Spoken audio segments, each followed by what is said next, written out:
This is why we celebrate Asian American Pacific Islander Heritage Month in the month of May.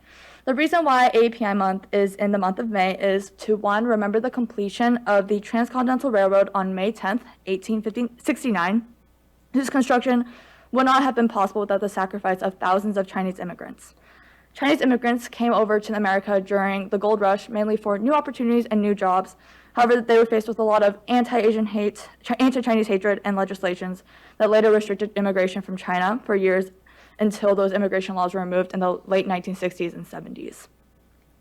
AAPI month is also recognized in the month of May to recognize the arrival of the first Japanese immigrants on May 7th, 1843.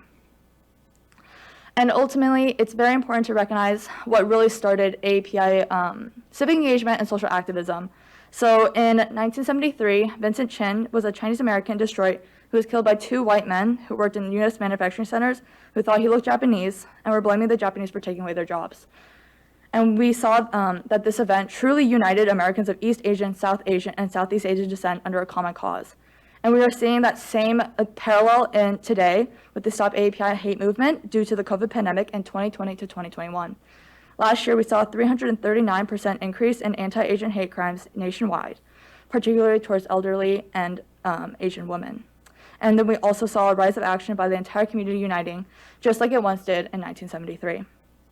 And obviously, beyond this, there are so many more key points in our history that were pivotal to AAPI history and culture, and it just shows how much there can be to learn about our community. As the fastest growing minority population in the Chandler City, the AAPI community needs to be recognized and acknowledged for the commitment and value they hold in our cities and in our schools.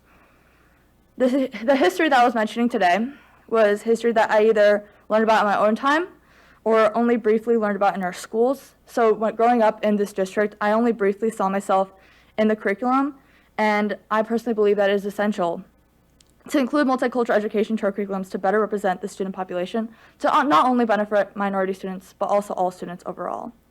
An example of this is something that ACE Club does, which is the club I represent and the president of, is where we hold an annual showcase where we present multiple dances from different Asian countries, as well as different foods, as a part of our banquet to represent the various cultures to the local community and are a part of our lives in a fun and inclusive way.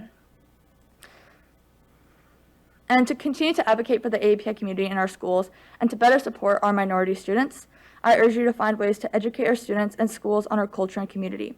We do not need to completely rewrite curriculums or take time away from schools, but we can always promote more cultural festivals and possibly, as teachers, should include more minority representation in our curriculums with books from POC authors or mentioning important POC that are relevant to their subject.